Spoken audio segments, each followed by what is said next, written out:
come sit down, food is welcome. Just getting started, just having a bit of a chat. Not a problem. So, what have you guys been doing so far today? What's brought you here to Imperial Festival? Well, then, Anya, what are you thinking, Anya? At school, we're in science. We're doing some stuff that's here, so that's why we've come here today. So you're doing like science stuff at school, are you? What sort of sciencey things are you doing? Space. Space. Oh, okay. That big one. We're jumping straight in with space. So That's a very big subject. What's your favourite planet? Venus. Venus. All right. Okay. We're getting into it. Do you like the planets? Do you like the solar system? Does anyone know much about it? That's what I'm talking about. Come sit down.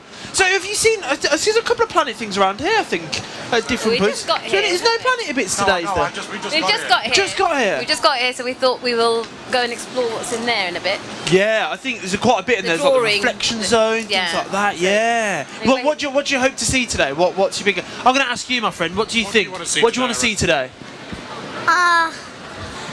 Science. Giants? Not giants. Giants? They're superbugs. Apparently they're... Do you think they're really big bugs? We're not sure if they're giant bugs or if they're just like really strong bugs. Maybe might be muscly. We're not sure. No. What about Dad over here? What are you looking forward to seeing today? What are your thoughts? The food. Oh, the one thing, honestly. Okay, it's our second day here, and I just went and had one of those katsu wraps. Yeah, I want to go and have one. Oh of those. I yeah. saw that. All right. That's when everyone's. It's quite hard here because we're downwind of all the food, so you're just smelling, and everybody's walking by with these amazing things. Go, But yes. it's good sitting here because when people sit down, you get a good taste of what everything looks and tastes like. People come past. We should demand a taste from everybody who's We sitting down. should, yeah. What about you guys? What are you thinking of having for lunch today? What are you going to have for lunch today? Any thoughts? Come sit down. Come tell us about it. We're talking about the food here at the moment at the festival. You're going to grab a bat? Yeah, come back. Tell us what it's like later. We're all dying to know. All right, we're trying to figure it out at the minute. So what do you guys want to go with this on this? Okay, so you're here to think I don't think there is a space department here at the university. Are you into science? What other things do you do in your science class at school? What was your last topic?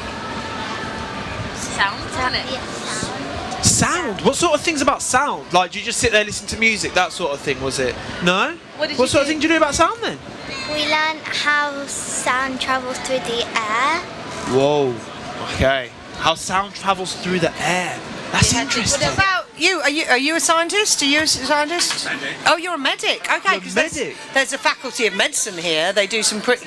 Yeah, so well, they come to me, the year threes. Right, okay, with Yes. you. So the third year students come Yes. over. Ah, Yeah. so what sort of things do So we go they through? do clinical skills. So Right, they're just okay. they've come out of their theory bit and they're just learning how to examine and the systems and so forth. So I push these children to come here as well. But we were told by their science teacher about this. Yeah. And actually I got tweeted about it too because I'm on the Imperial Oh, tweets. amazing stuff. So yeah. So did you study here as well, or No, I didn't. I didn't study here. I studied No. up north in Liverpool. in Liverpool? So, okay, they've done all the theory. Their brains are full of stuff, and they come out, and you sort of are trying to translate it from theory into practice. Are they like clumsy fools who stick thermometers up the wrong hole and things? What is it? Is it a funny moment? They're not that bad. However, sometimes you've got to kind of train them to be a bit more professional because they're so Right. young. They're still young, aren't they? So What age are they? they would be probably at 20, 21, 21-ish. About 21. What's the So biggest yes. problem, do you think, that comes up with the sort of the new generation that are going into medicine? What's the biggest problem they encounter, do you think? I don't know actually. They're all very, very things. They're all on they're very, very well educated. All of them. They're all on the same spectrum. But I suppose it's their life experience. Isn't the same? They're all very academic. They all can get their A stars. They all pass. Right, okay. But I think it's then adapting what they've learned into practical. I think they find that quite difficult. Right, okay, so taking like- it away from the theory. What the NHS situation is right now, I think that's a major concern for them. And then they see that I can go abroad and go to wherever, the US or Australia or wherever else. So they study here, Yeah. and then they move away. So they leave Right. us with a debt indirectly. I think it's about 100,000 to train a doctor. So that will be the UK citizens who get that training, but then you'll have, I imagine, paying foreign students as well. There's that thing. So it's like that if you're on the housing market, jobs, all of that, things like this, going abroad with your money. So, do you work for the NHS? Okay, that's really interesting. Do you get a sense? Do you talk to them about that? We talk about careers. That's we do try and guide them, but they're all a bit worried about what's going to happen. Yeah. So they are a bit deflated. So we just kind of keep them motivated. I think that's our job, is to keep them motivated and What just. do you willing think to then? learn. Do you think we need to do more to keep our doctors motivated to support the students? We're talking about medicine at the moment, aren't we? We're talking Yes. about medical students, talking about the NHS, how sometimes the students learn here, then go to other countries and maybe lose a little bit of motivation along the way sometimes. So what do we need to do to keep them engaged? But first of all, don't worry, I'm just going to get your name first of all, my friend. I'm Kun. Kun, lovely to meet you. My name's Will. This is Talkaoke, alright? It's a pop-up talk show. You can talk about it if you like, but for now, I think this is a good one. I want to carry on down this Doctor Avenue. And is that just general NHS fears, or is it Brexit related? Is it all tied in? The junior doctor contract that changed. I think that's Right. what sparked it all off. Nothing to do with Brexit. I don't know. Not at them. I don't think they no. I think they're more concerned about the contracts and what's going to happen to their training, because it's changing. How many years? I mean, there talks of them having to stay and pay back the number of years and all this kind of thing. So I think I try and get them to concentrate on the train and just get through it. Yeah. And then we'll take it from there, because there's always going to be hurdles. Yeah. Even when I train, there's always something or the other that comes up, and I said you'll get round it. Yeah. But it is to me absolutely heartbreaking that we treat the NHS, which is this precious jewel that, it's difficult. Welfare state, NHS, all of these things are difficult things to manage, but I am so proud to live in a country that strives to deliver these things. And it breaks my heart that the people who work so hard within it are not valued correctly. It's like doctors, nurses, teachers. If you don't look after them, then your whole fabric of society unravels. Services. All right, now we're getting lots of faces. First of all, come sit down. All right, don't be scared. Don't bite. It's absolutely fine. All right. This is Talkaoke. All right, you're welcome to talk about what you like. Tell you what we'll do. Come sit down. Come join us. We'll get a round of names. You're just in time. All right. We've been talking about lots, haven't we?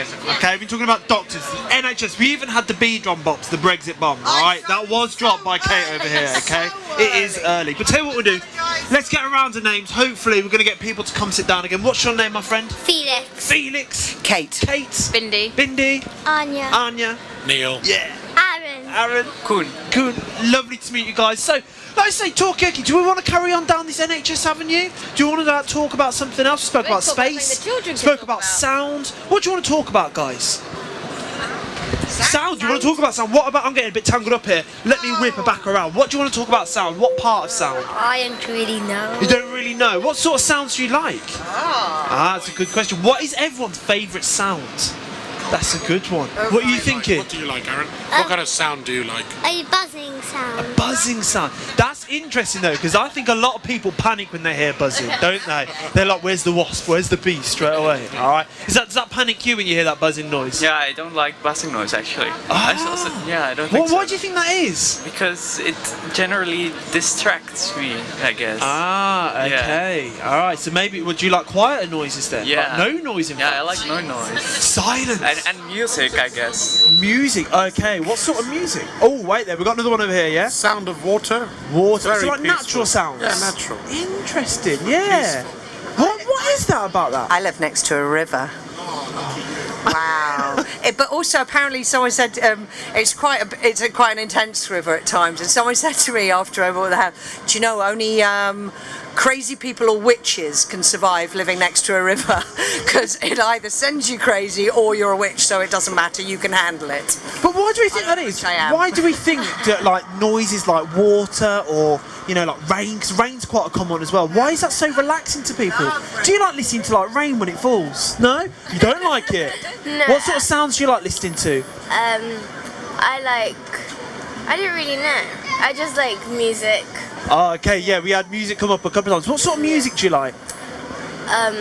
Like ballads, like Oh, sad songs. hey, I find It's this calming. interesting. This is always a good conversation because there's always such a different amount of sort of likes and interests in music, isn't there? I'm just going to say bird song because but weirdly this morning I got woken up by a bird, so I was a bit like, oh, an annoying bird, and then a car alarm slid in over the top, and it was like, oh, bring back the bird. That's an interesting one. Do you think we're going to have people that are going to start walking around with like birds tweeting on their iPod soon? I mean, I'm just throwing it out there. Right? What do you think? Do you think that would be something you might download, put in your headset? I think I would, yeah. Yeah? Maybe to get to sleep. Yeah. You could just sit there with Alexa, couldn't you? Just ask Alexa to sort it, do it for you. What do you think then? Why is it that we choose things like ballads and music and don't go sort of that more peaceful route when we're going on our morning commute? Some people do, probably. I think some people listen to meditating music Maybe. on the way. What do you guys listen to? Variety, Opera. mix of things actually. Yeah, I like Interesting. classical, like pop. Hey, look, we got ballads, we got all opera, we got sorts. classical. Pop. Pop's an interesting one because I always find pop a bit of a strange one because what one person says is pop isn't what another person says is pop. I find so like. Pop is just short for popular. Yeah, but So it's sort of whatever is in the charts, really. So what determine But what I pop think that is. changes from generation to generation sometimes, doesn't it? So, yeah. I guess so. But is that okay? Do you find that if somebody says, "Oh, put on some pop music," and you're expecting one type, and then somebody puts on another type? Yeah, exactly. Because then, Pop's too broad. At that point, you have to say, I listen to X or Y, and mention individuals or genres. So you go, oh, what are they like? Oh, well, they're sort of folktronica. You know, when you sort of mix two things together for your description. Yeah, I don't know. what do you think? Do you think music's getting better as we go on? Do you think it's getting? Oh, that was a controversial one. There was a face being pulled there. All right, No, not at I'm not all. sure. Why not? Oh, I think it's artificial now. That's what I think. I don't know. It's been artificial. No. Yes, come on. There's been manufactured bands since the 50s, 40s even. You know, so music industry is always going to be about selling stuff. So when you say natural, do you mean like because opera? What is extraordinary about opera is that it's unamplified live singing, and that is technically such an extraordinary thing for a voice to do. They don't use microphones, and that is opera doesn't move me. I can't understand it, but I'm incredibly impressed by it. I sort of understand how clever and brilliant it is, but I mean, opera's a little bit like ballads, isn't it? Do you like opera as well then? Have you listened to opera? Over there. I think just like some in nursery, they encourage children go for nature walk, and they have like a big listening sound ears. Yeah. So try to listen some sound from the nature, and also cut down all the we have a screen in school, but just cut it off. You do not because they have they addict to devices. Yes. Because some children, they have a safe bonding to their parents, but nowadays they have a safe contact. They have a safe kind of comfort zone with with the screen. As long as they have left with the screen, they are fine. Not mommy anymore, not daddy anymore. So it's kind of nature. Where's nature? And sometimes I look at the phone, and some people update with, oh, rest your eyes. I feel very pity. We have to to look at the greens from screen. So do you think that? I think that was a really interesting point actually. Maybe to young people now, instead of going to their parents or their carers for advice, do they just turn to their phones and Google it? Yeah? Is that what you sort of agree? Maybe. I don't know about advice, but I think definitely facts and help with homework or various things. Okay. Now we've got a couple of new faces. Let's just get some new names. What's your name? Thai. Alison. Anya. Lovely to meet you guys. In fact, we'll go all the way around the circle again to make sure. It's the third time. But, my name's Koen. Good. Aaron. Aaron. Neil. Neil. Anya. Bindi. Bindi, and Kate. Kate. I'm Will. That's Rick. This is Talkaoke. We like to go around the table just so everybody knows everyone's names. Now, we can talk about anything, but that's a really interesting point there. So this phone one, because we were talking about sort of doctors and nurses earlier, weren't we? But I'm just thinking, do people just? Are we going to need to go to the doctors as much, or is it going to have like an online doctor? Like? Well, there's this extraordinary thing now that when you go, even when you physically go to see your GP, they've got this 10-minute window, and they don't have time after your appointment to write up their notes. So my GP looks at a screen. So even that when I'm there in person, they're looking at a screen. So there's not a lot of eye contact or things like this because of the pressure on their time. Right. But yeah, they are going to substitute. Yeah, you know, there's already a phone line, isn't there? Yeah. No, you got online now, online doctor. So screen. Really? So on your phone or tablet, you can slot in the time with a GP. That's an online GP, and they can consult you up to a certain level. I don't know what. They can't do everything, but I think it's some ears, nose, throat. They can do up a certain amount. So They it's- can do. So it sounds like actually what we're saying over here about having where we have young people that need a break from phones. Maybe we need to put that in place for doctors as well. Like a little relaxation room for the doctors, little green room that can listen to the sound of rain. Maybe a bit of relaxing. Could be. Hello, new face at the table. What's your name, my friends? William Perkin. Sir William Perkin. Sir. Oh, okay. We've got Sir at the table over here. Ooh, all right. Well, we're talking at the moment, talking about technology, and do people use their phones a little bit too much, maybe? What do you think? Short answer that yes. Yeah. Oh, okay. So Perkins is in agreement here. I've got a thing that any tool that exists can be used well, or it could be used badly. An axe is an ancient tool. It can be used very well, Okay. or you can stick it in your foot rather than in a lump of wood. And technology is very similar, but it's sort of like happening so quickly that we're not having time to work out how to use it well, so we're just playing catch up. But it is just a tool, and just to diss it in its own right is wrong, because there are amazing moments where children who maybe don't have great communication skills can learn things via a screen that, so there's extraordinary things that it can unleash and permit, but we've just got to learn how to use it well. What are our thoughts of it? Do we think that we're able to use technology well, or do you think we're actually a little bit further behind tech, maybe? What are your ideas? I feel like a lot of young people that use it actually don't know how it works, and I feel like that would be another interesting, like I use my phone all the time, but do I actually know how a phone call works? No, and I feel like that's such a gap in people's I feel like we should only be allowed to use it this much if we actually appreciate it properly, and otherwise we're just using it for convenience sake, Right.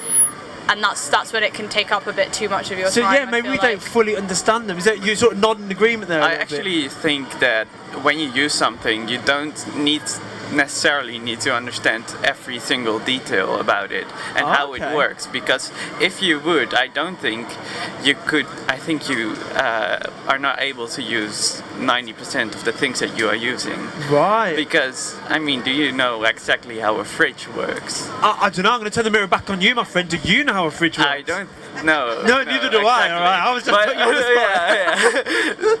Yeah. I also don't, but I do want to use fridges. Yeah. If I had to choose one domestic appliance, I'd get rid of a fridge, because most things you can eat within the dates it will go on or off. Freezer, I couldn't live without a freezer. That's all I got to okay. say on that subject. But that's an interesting one, because with phone calls and stuff, I don't think a lot of people do know how things work, do they? Well, does anyone know how a phone call works? How an old phone works. How does an old phone work? There's a diaphragm in the handset, and so when you speak, the frequency is sort of the diaphragm bounces, and it's turned into an electrical signal that goes down the cable. There's an identical diaphragm at the other end. The electrical signal does the thing, and it replicates the bounce on that diaphragm. Little bit like we were about saying about sound earlier and how sound travels. Yeah. All right. Come sit down. Come join us. Before you go, give us one final thought before you leave. It could be about anything, or it could be about what you're doing next. It's completely up to you guys. What are we going to say? Well, we just hope that we explore Imperial College and see what they've got to offer. Nice. I hope you enjoy it. What do you want to do? Go to the drawing. The what? The drawing. The drawing. The drawing. Yeah. I like a better What are drawing you as well. looking forward to? What do you Drawing. Drawing. And one final thought from yourself as well, pal. Food and drink. Food and drink. Yeah. Food is on everyone's mind at the moment. All right. That's another one. How is the food here cooked? All right. Because there's so much different food going on as well, isn't there? So many different things. Enjoy the rest of your day, guys. Absolutely brilliant. You should give us a final thought before you leave. Final thought. Oh my god. Be curious. Be curious. Oh, okay. That's a mic drop moment and a half there. All right. Be curious. What do you think we need to be more curious about? What are your thoughts? What do we think we are curious I was enough? just going to say, how do things work? This is only a story, but I am mind-boggled by what people can do, you know, satellites and so on. And I did a job for a company called Inmarsat. Now, if you haven't heard of Inmarsat, they've got radio telecommunications satellites going around. And we went to a place where they said, oh, this one's, 3 foot off its orbit, so we'll just give it a little nudge. There it is, it's back. Amazing, from a place in Islington. Right? Place in Islington. So then they said, we've got this big launch of a new telephone. This is some years ago, new telephone. Now, ladies and gentlemen, what happens is you make a phone call. This goes down the wire to a place called Goonhilly. From Goonhilly, there is a thing that sends up into the satellite, and then the satellite will send it back to and then it will track to the phone that you've phoned. They will then reply. It'll go back to the satellite, down to Goonhilly, back to Inmarsat. And go. So, would anybody like to do the first commercial call? And so I put my hand up. And I thought, I know, I'll phone my wife at home. So I rang up and I said, darling, you won't believe this, but this is what's happening. I'm phoning. It goes down to Goonhilly, and then there was a pause, and she said, can you bring a pint of milk on the way home? It wasn't even Mary had a little lamb. It was, can you bring a pint of milk home? So, and that goes back curiosity at all. I know, but do you think that curiosity, because that's the first time I think anyone's ever asked me, do you know how a fridge works, for example? I don't think we think about these things anymore, do we? Maybe. That's really interesting, though, is because we are comfortable, and there is all these sort of things being developed around us, and we don't question. Mobile phones is really interesting. We're so dependent on it. None of us know. Well, we're starting to know what is inside the phones and all of the impact of that. In terms of ecological impact and social impact, how phones are made is pretty terrifying. Yeah. That's not technology, that's... But you used to know how phones worked, and you used to know how... We're going to come and explore that. I just want to get one final thought before you leave. Just everyone's safe. Make sure everyone's safe. Yeah, Thank you. safe. And one final thought from yourself as well. Cake. Cake. All right, yeah. Everyone's mind's still on the food, but maybe how these things are made is a little bit more questionable as well. We're saying. Do you have a point, Sir Perkins, over here? Well, you see, you're talking about phones. Yeah. In the good old bad old days, does anybody here remember a thing called a Haynes manual? Yes. A Haynes Right. Still publish them. They had a Haynes manual, and if you had a car of a certain age and you wanted to change whatever it was, you went down to Halfords and you got yourself a Haynes manual and the part, and you can't do that on a car now. You've got to reprogram the damn thing before you start. What, with like the computers on board and stuff? Even your mechanic can't do most of it because he needs to have a computer that he plugs into your car in order to tell him what it says. One famous Saturday morning, a friend of mine, he got a clutch for a Ford Cortina. Went down to Halfords, thought, pint of beer before we go and, lunch. Saturday afternoon, changed the clutch on the Ford Cortina. Took the cellophane off the Haynes manual, opened it up.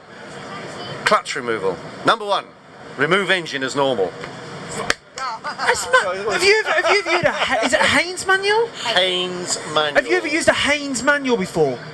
No, neither have I. Come sit down. That's what we're talking about. We're talking about cars at the minute. We're talking about technology, how it's developing. I mean, do you think it's a good thing that we've got all these new sort of jobs developing in the tech industry? Talking about how a mechanic can't fix your car anymore. You need, loads of different people. Come sit down. Come join us. What do you think? Do you think it's good? Yeah, I think it's necessary when you're doing progress in society. I think because jobs change all the time for the last 200 years. So yeah, I think it's a good thing. Yeah. Developing. Yeah. What, we've got some new faces. What are your names, guys? My name is Yadeen. Yadeen? My name is Connor. Connor, lovely to meet you guys. We're talking about tech at the moment, aren't we? We're on the tech. Do you think it's a good thing, technology? Do you like it? Yeah. What's your favourite bit of technology? Xbox. Xboxes. Oh, okay, Xboxes. All right. Now, a couple of people nodding, a couple of people going, at the moment. I had a really nice moment when my 97-year-old grandmother got given an iPad, and I gave my 10-year-old niece a manual typewriter, and the 97-year-old taught the 10-year-old how to use a manual typewriter, because that's early technology, and then the 10-year-old taught the 97-year-old how to use an iPad. But they were both bits of technology, and it's that same thing, but technology, because a manual typewriter is early tech. But that's interesting, because when you think of a typewriter, you don't think of the word technology, do you? Do you? Yeah, I think so. That's one of the first things that were actually technology. Ah, okay. It's a printing press in the home, isn't it? So, Yeah. absolutely. And now you've got word processing, so it's just an early form of word processing if you think about it. Yeah. Interesting. Speaking of ancient things, I've got to go and mix and mingle, but Not a problem. Thank you so much for your piece time, of Sir technology. Could we Perkins. have some sun, please? Can somebody work out some sun? That would be nice. Is there not a department here that Isn't there a department Yeah. of sun technology or something at the ICL? They must be able to. They must be able to rustle up something in the Fleming building. I'll go and see if I can sort it out. There you go. Yeah, well, enjoy the rest of your day. Thank Will you do. I'll so be back much. probably, but Do you there think we that's something we should invest more in? Maybe technology that can control the weather. Oh, but then we get down to the whole climate change thing. That yes, we're going to have to invent things to help us solve the problem, but more importantly, we have to change behaviour. Yeah, maybe change behaviour. I actually heard it on a TED Talk yesterday when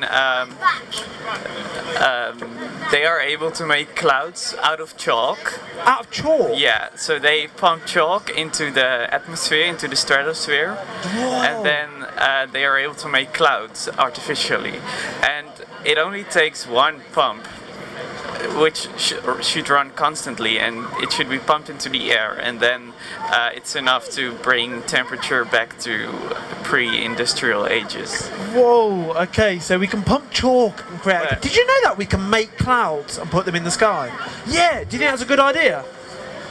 Yes. Yeah. Okay, maybe it is then. Yeah, we've got a bit of agreement around I here. want to make sun before clouds. Sun before Sun. clouds. Need some sun. Can we make sun? What do you think? Yeah. How are we going to make sun then? Using atoms. Using atoms. Interesting. Yeah. Bit of a, For everything. use atoms for everything. Yeah, everything's an atom, even a tomato.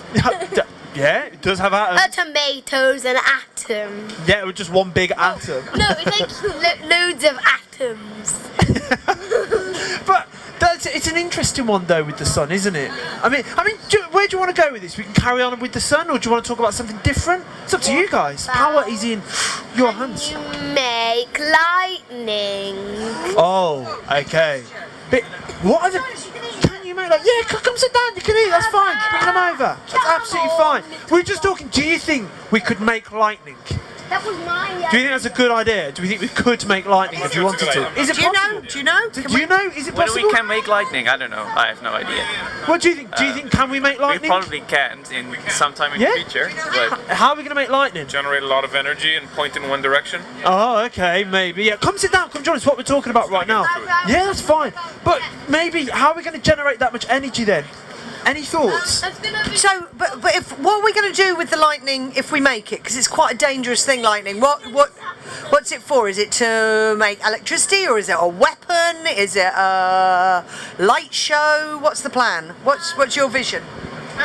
To use electricity, and to make it, we need clouds and atoms. We make clouds and then put the atoms, and then lightning zaps down. But what are we going to use that for? Come sit down, come join us. We're just talking about if we're going to make lightning and what we're going to use it for. If you could use lightning at any choice, what would you use the lightning for? What do you think, pal? Any thoughts? Generate electricity. Yeah, and what are you going to do already then? have our electricity if you've made lightning, I think. Go back. Interesting. So, yeah. Back to the future. Yeah. Oh, so maybe time time travel. machine, So yeah. use the lightning for time travel. Would you like to see time travel become a reality in today? Is the DeLorean essential, or it is? Okay. Flux capacitor. Which department is that made here? Okay. No, that's interesting. Going back to saying it's not one person to fix your car anymore. You're gonna have lots of people, aren't you? Come sit down. Come join us. Talking about time travel at the moment. Do you think that's a good idea to have time travel? Oh! But what about the responsibility of time travel? That's a really big thing. Because if you go back and you change something, or what happens? Everything else in the world changes because you change one thing? That's a big responsibility. You go back in time, teleporting back in time. Yeah. Well, I mean, what would you go back to? Would you go to the past? Would you go to the future? Where would you go? You go to the present. You go to the right now. So you jump in it and you'd sit in it and you go, I'm here. That's what I do. What about? We've got some new faces. What's your name? No, it's okay. What's your name? Say Apollo. Apollo, and what's your name? Elizabeth. Elizabeth. Would you like to see time travel become a reality? Very much. Yeah. Where would you go to? Maybe 19th century. 19th century. I'm a musician. So Ah, okay. Which part specifically? Probably Germany, Romanticism period. Ah, okay, yeah. No, later on. Schumann, Brahms, Ah, Wagner. nice. Yeah. Okay. Great. I like it. The thing is, I just suddenly imagine that, so say we do invent time travel, we'll probably only be able to do like little bursts of it. So you'll probably only be able to go like 5 seconds into the past or something. Which, how useful could that be? Could that be useful? I don't know, like, I think it could be, maybe. Yeah. What do you think? Put more mustard on my sausage. Yeah. I should have done that. I have an idea. You got... I have an idea. What if we went back into the past and went to see what killed the dinosaurs off? Oh, okay, so maybe we went back and see what killed... Does anyone know what did kill the Because dinosaurs I was off? reading The New Scientist the other day, and there was a bit about sort of mass extinctions, and every single paragraph was started with, we think that, it is possible that, and there's a lot of there's absolutely no surety, because you see fossil evidence, but it's all interpretation. Yeah. And so yes, to actually find out the facts that we're basing so much of our current decisions on. Do you think it would change the history books a lot? Do you think a lot of what we know isn't true? Yeah. What do you think would change? Yeah, I think that we could go exactly as you say to the moment where we have all the hypotheses and find out really what was. Oh, okay. So all right, I'm gonna throw this out to the group. If you could find out one thing and find out what happened, so we've got dinosaurs over here, but if you could go back and visit one thing and find out what was it really like, what would you choose? I think I would like to debunk religion. Oh, we're getting back there. Debunk religion. So go back and sort of find the prophets, the people who are worshipped, whether, or also, was Jesus who the Bible is interpreted to say was Muhammad, When life started. When life started, so going That back to would the be very interesting. beginning. Yeah. See, that's it. But that means that maybe then this time travel machine that we've created needs to be able to not only move through time, but move location as well.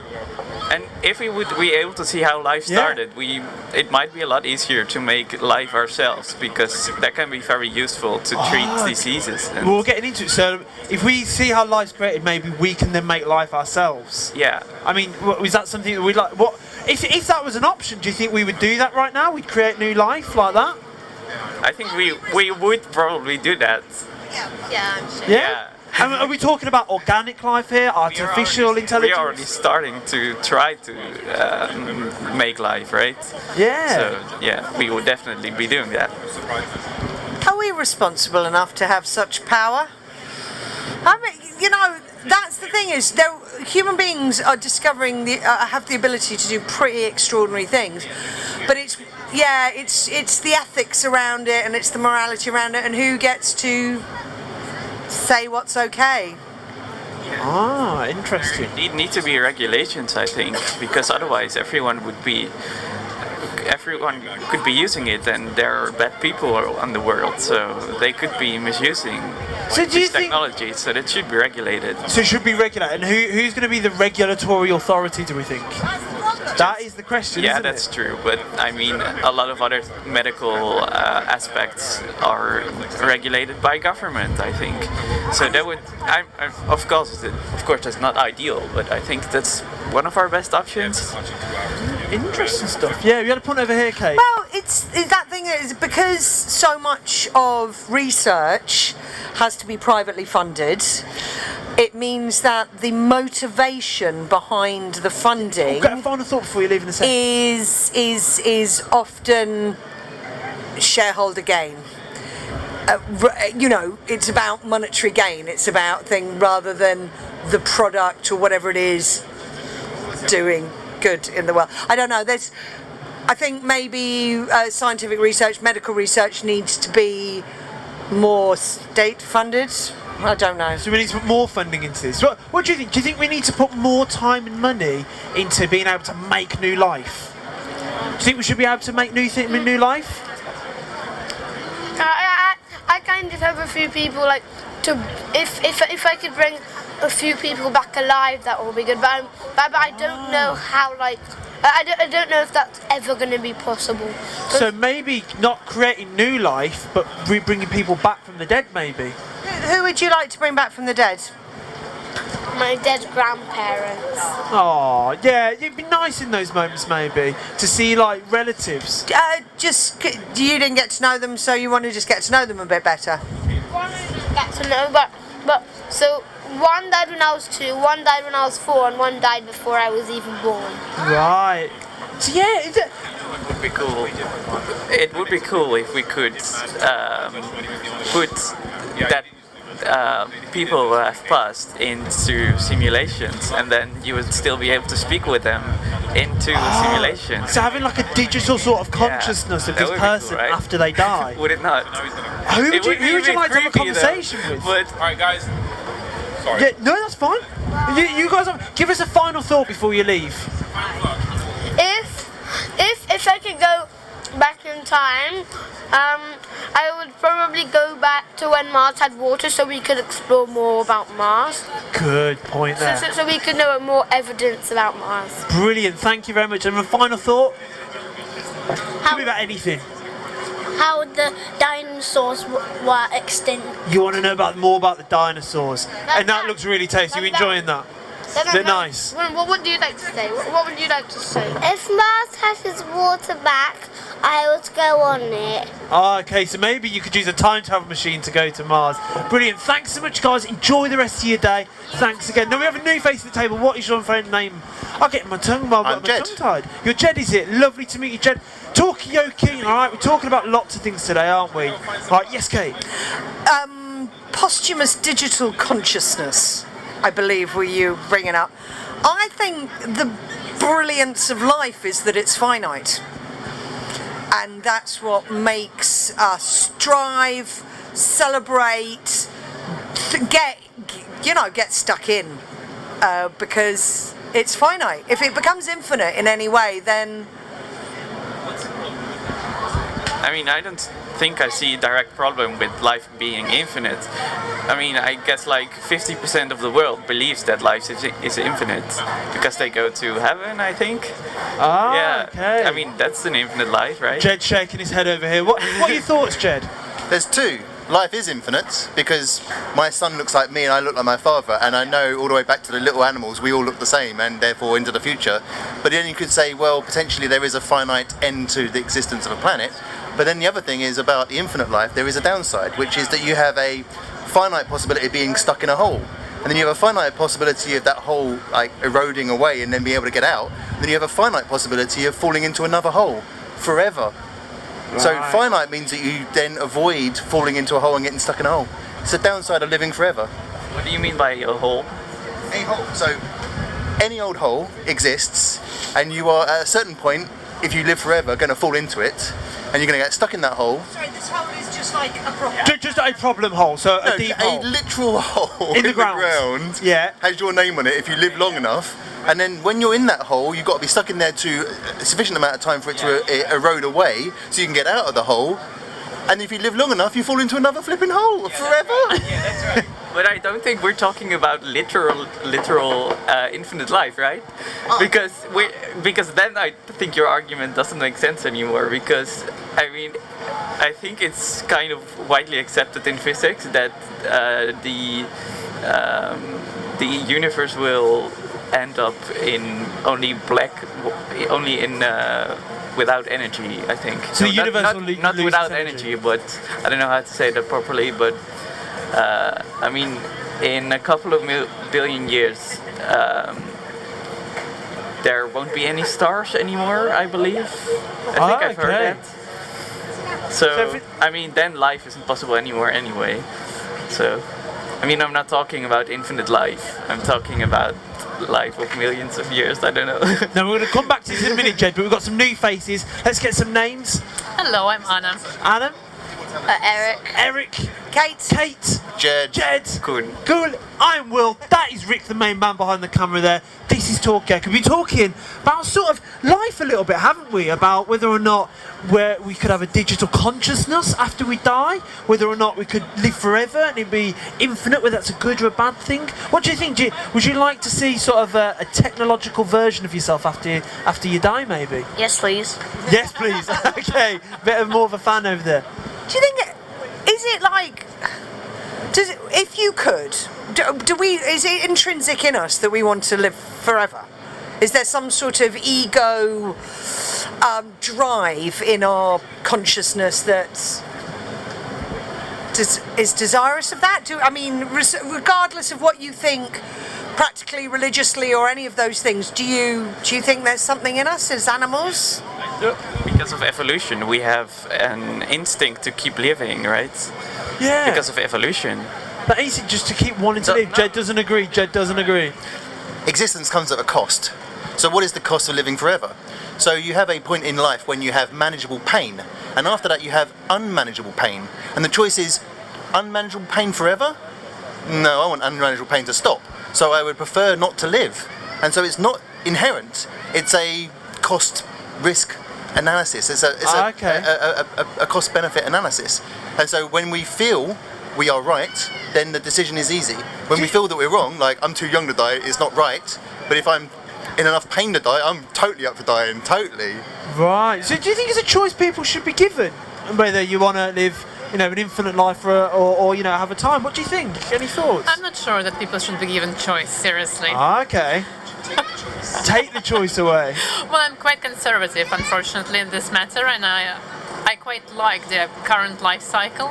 Right. And your comments quite echoed to me that if there is a pain, probably there is some point in life where you don't really want to continue. You've seen enough, you've got enough, you tried, you tasted, you've done your bit. It's time to give way to other generations, probably. Okay. So does that sort of ties back in maybe to the idea you were having here before about maybe sort of downloading your consciousness so it can just be accessed maybe after you die, so you don't have to carry on living, but all of the knowledge and things you've learned maybe could be passed on to other generations. Oh, give us one final thought before you leave, guys. One final thought. Hi, yeah. Hi. Bye, that's fine. I said hi. Oh, hi. Yeah. Not from what? Have a fantastic day, guys, alright? Okay, thank you. What are you going to see next? The robotics place. The robotics, have fun. I heard it's amazing. Okay, all right, thank you. have a great time. Come sit down. Come join us. Oh, are you taking the program and running away? Come tell us what you see later on. But yeah, I think it's a fascinating idea. This idea of sort of finite and infinite There's also life. ethics about it. I think putting people in simulations after they died. I mean, they have to give consent. Yeah. Oh yeah. I think. And, okay. Yeah. So, but. When would you? What age would you be able to sign that consent form? Is that like when you're 18, when you're legally an adult, or?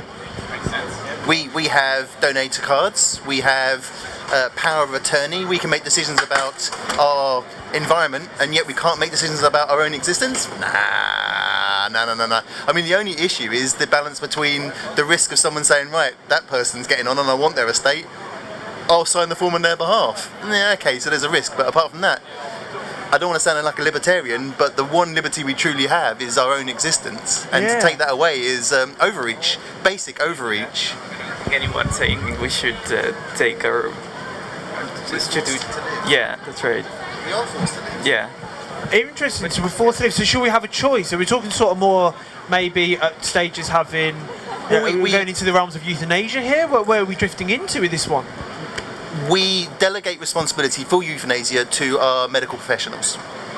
They may say that they don't, but one of their jobs is to end pain when there is no other remedy. And so euthanasia is a major part of the doctor's job description, and it's not overt. We just don't want to know. It's guesswork that, people just die in their sleep. Yeah, right. Nobody dies in their sleep. They all die shitting themselves, screaming in pain, with enough morphine to kill them. Right. We all do that. If we don't, we get lucky and have a heart attack and shit ourselves and scream the pain without the morphine. But that's how we all die. Is this something we need to look at more in this country then? I know, because we've been looking at this for many, many years. The fundamental arguments between churches, between traditions within even the Protestant faith, has been going on for many, many hundreds, if not thousands of years. Oh, it brings us back to the time machine, doesn't it? If only we had that time machine so we could go back and see what it was like. The question about a time machine is, are you riding a time machine or is time riding you? You're thinking you're in control, where in reality a time machine is a human machine that time is riding.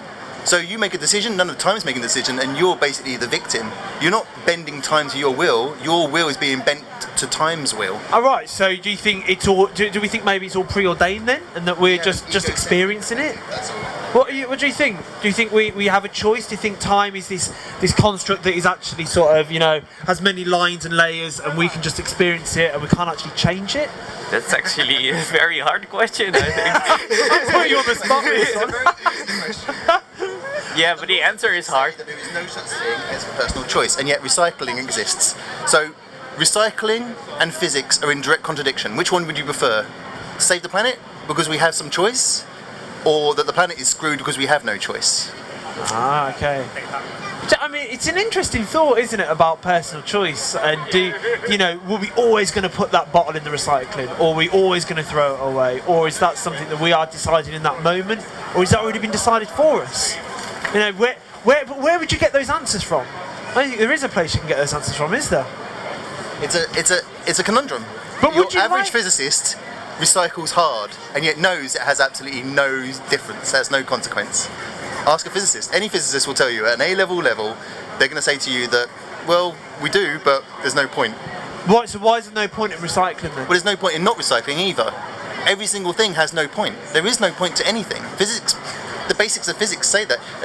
Okay, well, I go into a great detail about how we have no consequence, but if we didn't exist, would everything exist without us? Right, okay. So what difference is our existence? So there's no meaning to our lives? There is no meaning. Absolutely none whatsoever. So we're getting into the meaning of life now, that big question that's been going on since the start. No, but there is no meaning. You're creating a question when there is no answer. But what do you think? Do you think there's a meaning of life? I'm not sure. I think we're all just a product of evolution, right? So we just exist. You could say before that we were, and that's a biological argument, but before that we were a product of physics. Yeah, of course, we're a product of physics.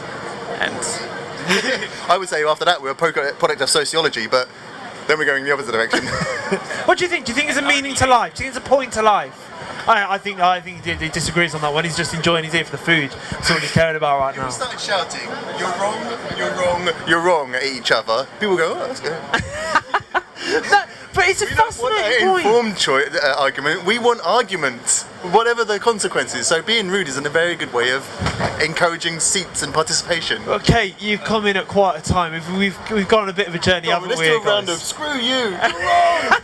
Shut the hell up. We've gone from talking about infinite time through to talking about, do we really have a choice? If we're in time travel again, is it all preordained? Even, is there any point to life? Is there any meaning to life? Is there any point in recycling? Even, that's where we've gone down here. Kate, you look like you're about to explode. No, recycling's an interesting one. Recycling's sort of like entry-level citizen responsibility. It's like a pathetic little attempt at going, actually, you and what you do does have an effect on the world around you, and this is the easiest way just to sort of train the numpties that we are to go, actually, if I do something, there is a ripple effect. I have to, and if I put my cup in that bin, I am doing a little bit of good. And so for me, it's like sort of beginner's civic responsibility or a planetary responsibility, whatever it is. Okay. Preordained? No, don't agree with that. What else do I? Sorry, what? Okay, so does it really matter? Yeah. Is there a what really meaning matters to life? to me? No, I don't think there's some big mystery, there's anything like here, I can't change the world. I've got friends who do frontline activism who are literally trying to change the course of the world in big ways. I can't do that. I don't want to think. What I do is little ripples. I throw a little pebble in this little pond. You people here, if anything I do or say, could it be about kindness? Could it be about listening well to someone, or actually sort of focusing on someone when they're speaking? Those things I think matter. So my belief is that if I drop dead tomorrow, my afterlife would belong to all of you, because I've had contact with all of you. And if all of you came to one place together, I would then be present, because you've all got little bits of my afterlife. So if my interaction with all the people I come in contact with is not necessarily good, because I'm not a good person, but it's conscious and thoughtful and considered, then hopefully the little bits that rub off on all the other people you all own little bits. I give you some of my afterlife. There you go. Interesting, because that flags up. That's my theory. There was something, I can't remember where I heard or read it from, but somebody says that you actually die twice. So when you die physically, but then the second time you die is the last time somebody ever says your name or mentions you. Oh, that's the Day of the Dead theory. Yeah, is that what it was? I can't remember where I heard it from. It's the Day of the Dead theory. So all the family come together to celebrate their relations on the Day of the Dead. They drink and they break bread with them. And when the last person on earth who knew you dies, then that's your ultimate final thought before you go. We'll get a final thought. What's your final thought, my friend? Don't eat too much cake. Don't eat too much. It's unhealthy. Well, we're going to go to that. Thank you so much for your time. Been fantastic. Enjoy the rest of your day. Yeah, but with the unhealthy part, does it really matter if there's no point? Oh yeah. Do we need to worry about that? Well, it depends on what you feel about longevity. Okay. So we're going back into is it worth staying alive? Well, it's this really interesting thing that we are all living longer, but we're living longer at the bit where we're a bit creaky and useless and don't really want to get out and do anything. You want that extra 10 years when you're 20. You don't want it when you're 80. Though we came up with an interesting plan the other day about I've got some asbestos to deal with on my farm, and apparently asbestosis takes about 25 years to come and think. So give asbestos removal to people over the age of 70. So you can make lots of money in your old age, and by the time the asbestosis kicks in, but it's that weird thing about longevity. We get it. It's more about the quality of life then. Yeah. So maybe. Do you think we should be able to live longer and choose what age we can live longer for? Yeah. Would you like to go back to like when you were 20 or when you were in your teens? Come sit down. Come tell us about it. It's what we're talking about. That said, I was a numpty when I was 20. So. Okay. So I'm not saying I'm not a numpty now, but I'm a bit less of a numpty now. It's interesting though, isn't it? A little bit. I mean, because that's a question that we haven't really explored at all. Would you like to go back and revisit your earlier years? Not really. Not really? No. Would you like to go back to your earlier years with the knowledge that you have now? The wisdom, the great wisdom. Jed's like, no, why not, Jed? Ever since I've been little, I've realised that there's no way of getting forward without having all the indicators of wisdom. Big ears, big nose, they don't stop growing. White in your chin hair, every single little thing that says I should be in a position of authority and making decisions and getting all the budget, have to be acquired over time. There's no way of going back and getting those unless you're born with big ears and a big nose, which ain't a good thing. So that's an interesting one. So do looks play a part in how much we think someone's intelligent or how much we trust them? Authority, yes, absolutely. Yeah. Wisdom throughout history has been based upon the size of your ears. People with big ears are assumed to have greater wisdom. It's not, because they definitely have stopped growing. I got quite small ears, but my boy's got big ears, so it's like, excellent. I was like, oh my god, he's got big ears. No, that's a good thing. Well done. Sorry, can we just cover? Wisdom has been equated with ear size. I've never heard that before. Yeah, because they never stop growing, like the nose. I can see Rick tugging his hat down. I can just see him like covering his ears there. But what about though if there was a 23-year-old with massive ears that was very intelligent and wise, and there was a 55-year-old, let's say, that wasn't as wise? Does that mean that we have to go to the 55-year-old purely because they've experienced more? Indicators of age. Age of the indicators. One of the indicators of age is large ears, because they never stop growing. So I'm involved in an organisation which is very age blind, and so I work with 20-year-olds right up to 70-year-olds within this organisation, and it's sort of all about collective work together. You come together to collective endeavour is the phrase, and we're completely age blind, and it is delightful. It's absolutely brilliant for it never to cross your mind what someone's age is. You're just going, who's got a bit of information about this thing that we're doing? Who can help us out in this issue? Because I'm quite good at this bit, but I'm pants at that bit. Yeah. Who can help me here? It's about the hive mind, and age is immaterial. What do you think, Reed? Do you think age is important in business? Have a mix of ages? Yeah, definitely. I mean, it depends on the job, obviously, because a older person might not. Yeah, exactly. but yeah, very physical jobs might not be suitable for someone that's got got bad back or something. Yeah, so. But it depends. But what about sort of management? 'Cause I think it was interesting how we've always looked to the older generations to guide us and to sort of pave the way. But the digital revolution is screwing with the that digital, entirely. exactly. It's hilarious. I mean, people with high status and low technical ability being in positions of authority over decisions where they literally have no clue, and yet they are responsible for teaching people and are supposed to have more of an understanding than the people they're teaching and do not. And that's a real shock when students are saying, "Why are you teaching me this rubbish?"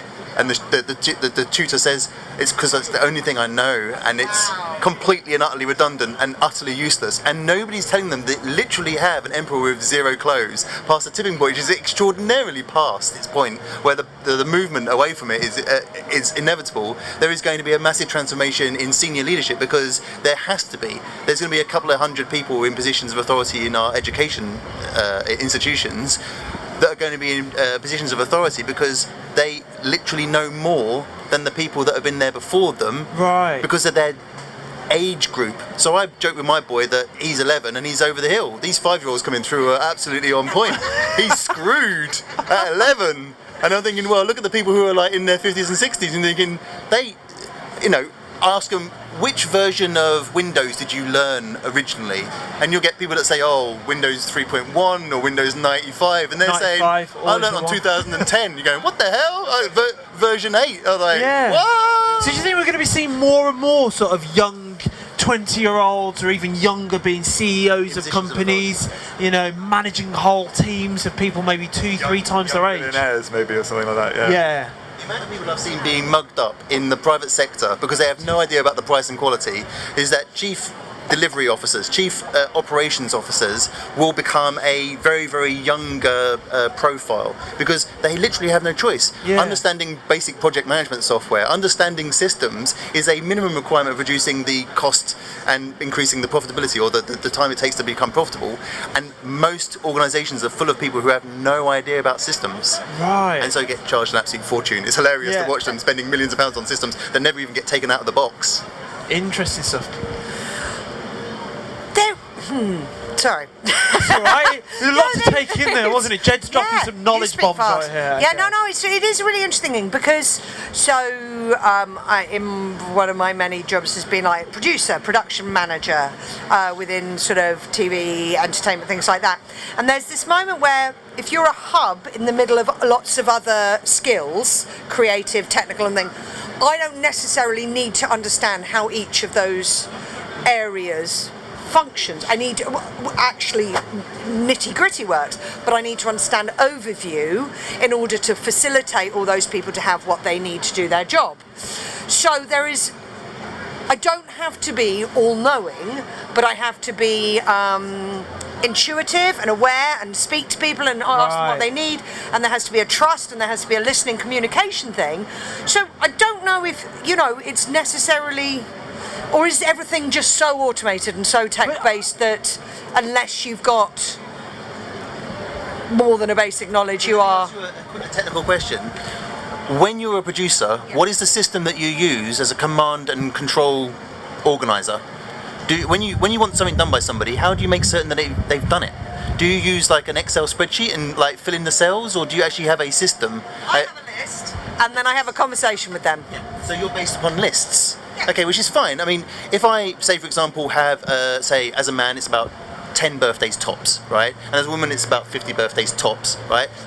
But if I've got a phone, I don't write my phone numbers down. I have thousands in my phone.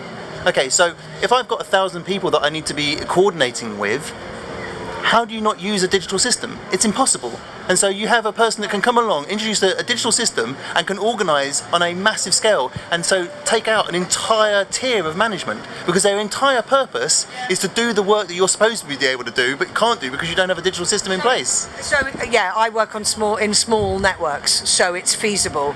Whereas the second you get volume, then it's impossible. Right? Okay. You're stunted. You're dwarfed. Yeah. Your unfamiliarity. It's not hard. It's straightforward, and it's not an intellectual barrier. It's simple traditions, and that the speed of the introduction of new systems. So, for example, the Industrial Revolution is reaching the foothills, the plateau where there is entire and complete integration of all systems. And so I was speaking to the head of Google in the UK, and I asked him a couple of basic questions about the integration of Google systems, and he could not answer them. And I thought, oh crap, I can see where Google is in the past. When someone says, you know, speaking of Google, and they go, what's Google? And I can't say, oh, Google it, because Google doesn't exist. It's in the past. It's already obsolete. And you're thinking, where is the future coming along? Well, you speak to engineers in China and Russia, especially Russia and India, but particularly the things that are coming out of Russia are every single system that you could possibly ever need, all in one system, one interface, all integrated, feeding every single direction, and it's an extraordinary power because the whole lot is entirely free. There is no cost. You can simply take the whole lot as the basic platform. You can use all the infrastructure. You reach a certain capacity, usually it's the memory, so how much your database can hold, then they start charging on the back of it. But what they want you to do is to start running and see who comes at the other end first. And imagine a race where everyone who is able to interact with a digital system can, and I've tested this, every single prejudice about who you think is going to be successful at doing so is wrong. Every single one. So you think, oh, it's a certain age group, or you think it's a demographic, you think it's gender or race or ethnicity or age or anything, and it's all entirely wrong. Somebody that you're not expecting is going to be better at everything else than anybody else that's doing the same thing. And that means being in positions of power and control and decision making, which positively affects everyone's outcomes. The best person making decisions makes the best decisions, and it's someone that we're not expecting. Right. And that's the bit that's going to be shocking, is you're going to find that the person who runs the army best happens to be a young disabled woman. Yeah. And you're thinking, that was unexpected. Actually, is it, when the race is open to everybody? No, yeah, well, we're going to get to that point in a sec. We've just got some new faces at the table, so I just want to get some names. What's your name? Damon. Damon? What's your name? What's your name? Is it left you? Forgot your name. Happens to me sometimes. Gowan. What's your name? Gowan. Gowan, come sit down. What's your name? I'm Jed. Jed. Kate. Kate. Rick. Rick. I'm Will. This is Talkaoke. It's a pop-up talk show. Come join us. Jed's just sort of blown our minds a little bit here. All right, I'm not going to lie to you. It's sort of blown our minds. All right, I'm a little bit Home discombobulated. advantage to Jed. So this you described an integrated open source software system coming out of Russia. Is this a real thing? This exists. Bitrix 24, look it up. What's it called? It's called Bitrix 24. It's a crappy name, but there's two versions. One, Speak at a human speed, Jed. Bitrix 24. There's two versions. There's the .eu version. So bitrix24.eu is the one to go for. The Bitrix 24.com is the one that isn't compliant with GDPR. Bitrix 24 is Russian software, but it's based in Estonia, and so it's part of the European Union. And who made it? Russian. The concentration of power, resources, money, state control, and the tradition of state centralization of control, and say, right, we're going to do something that's going to be the best in the world, everything. Has produced a volume of output which is extraordinary, and the Chinese and the Indians are kind of doing the same thing. Bit like WeChat in China and stuff like that, or slightly different. China's are slightly different because they're much more remaining state centralized. So that means that theirs is it restricts Facebook access and creates their own version of Facebook. Yeah. And then they integrate with the medical records. You're thinking, oh my god, you know, and it's all government access. So they got access to your social media, your medical records. It's like, And they've just introduced like a rating system as well, haven't they? Over there? Which is hilarious because they did that a few years ago about rating people in the same way you rate hotel rooms, and that was kind of like, oh my god, it was like, that's because they did. But the point is that the Russians are going the opposite direction. They're saying, right, we are entirely 100% capitalist, product driven. And right, if we get the best product that the planet has ever seen, well, first of all, how do we do it? Secondly, how do we then present it to the marketplace? And how do we close down Google and close down Windows, Microsoft, and close down the whole of the American first blossoming, right? And it'd be the Russians be the next generation of controlling everything when it comes to products. They've gone, we'll put everything that we can into it, and have come up with some of the most amazing systems. State funded. It's the nexus between, say, the military-industrial complex, for example. You think, well, what bit is it? Is it military or is it industrial? No, it's every single person who is powerful and wealthy all coming together and saying, right, how do we coordinate to get results? So it's publicly and privately funded. And so is the intention a personal intention for freedom of information, or is it to we Russians must take down American supremacy? It's a macho power grab. Well done. I mean, what was the whole thing about, like, making computers in the first place? Well, initially it was about winning, and so the Russians are coming along saying, winning, is that all it's about? Okay, we do winning, good. And so they've gone, right, okay, let's win. Do we think this is a good thing, though? What are your thoughts? Do you think we do need an integrated system that just runs absolutely everything? Do we think that's something that's beneficial or negates it? What are your thoughts over here? It's a tricky one, I know. I've put you on the spot here in the deep end. Yeah.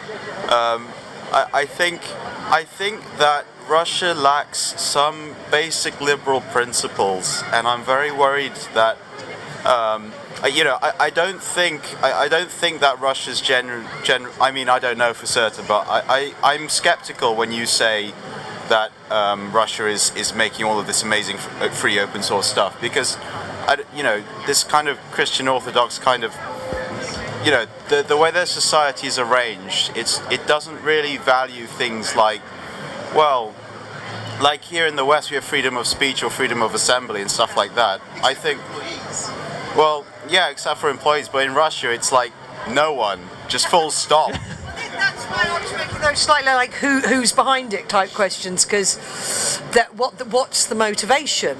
And it's a really it's a difficult thing, isn't it? Because there's a joy in the openness of it, but so would it be more? What's the motivation? Would you be more open to the idea if, let's say, America was developing this software and pushing it forward? God. Oh, okay. Okay. So Google starts off with "Do no evil." Yeah. That's not gone too well, has it?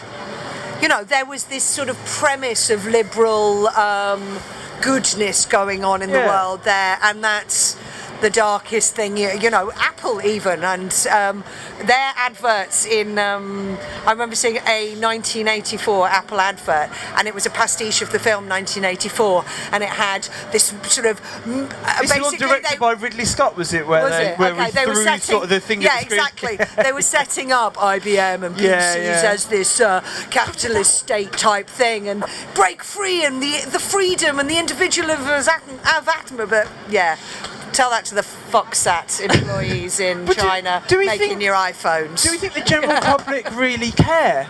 Or do they just want the product? Do they care about the motivation? Do you think they care about... I'm a deeply sort of trying to be as ethical as possible, but I'm a complete applehead, and I know the dichotomy and the absolute evil of that nature. I know, completely, because the product is incredibly intuitive, and I find it's very familiar to me, because I've had an Apple all my life, all my computing life, so I am wedded to it, and I will buy into that regardless of the evil attached to it. Do we think we're ever going to get past this? Are we going to get past Apple? Is there going to be a company that is going to success? Yeah, the 80s are selling as well as it should. Oh dear.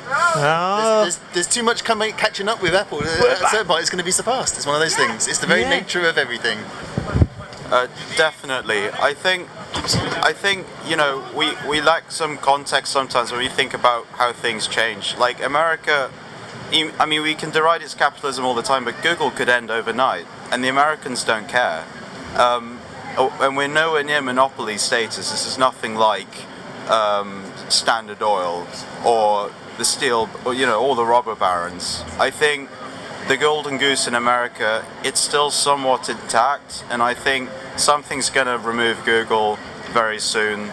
And, well, I would say it's probably going to be an American company, but I mean, Europe's just as developed as America. Why don't they have Amazon, Google, and Facebook? I think it's in Europe we look after individual rights in a bit more, every equality kind of sense. Americans kind of don't care. We kind of reap the benefits of that. Even though a lot of Americans suffer, we end up with tremendous innovation coming from there that can't come out from any other way because the incentives are aligned such that they will do this crazy stuff. Do we think? Yeah, it's an interesting one. Do we think? I mean, I don't. Absolutely, 100%. Flipping it, what a great idea! Two shooks. I would. Do you know what? Maybe that's something that Rick we should look into. A pop-up coffee machine that we can just get there. Or just little blankets that come out of the table that you can put over your lap. I know. Welcome to spring in England. I know. This is the summer, isn't it? Normally, when we do this outside, it is normally a bit warmer, and you would expect it, especially like last week, it was pretty warm. So you wouldn't expect it to be cold now. But we can take. Yeah, we can. I mean, we can take a small break, get drinks, and come back. We can. I can hug. We can do that. Yes. Should we take a quick? Should we take a quick break, get a drinks break, and then? Because this is too good, you two. Yeah, this is, and I really want to explore this a little bit more. Yeah. Maybe we'll have a host change. Yeah. Yes, we can. And then we'll have a host change, get a drink. I've got to go somewhere. I've got to go somewhere. Yeah, but. Later I don't think so. Well, maybe later on. I don't know how long you're here for, because I'll be around. Well, just in case you don't, give us one final thought just before you go. I don't really have one. I think the points we made are pretty good thoughts, as they are. I don't think they can really be, they're quite complicated. I don't think they can be summarised so succinctly. Yeah. Well, hopefully you get a chance to come back because I really want to carry this on. Right, I'm going to jump out, I'm going to grab a drink, and then I'm going to rack my brains about how we're going to carry this conversation on.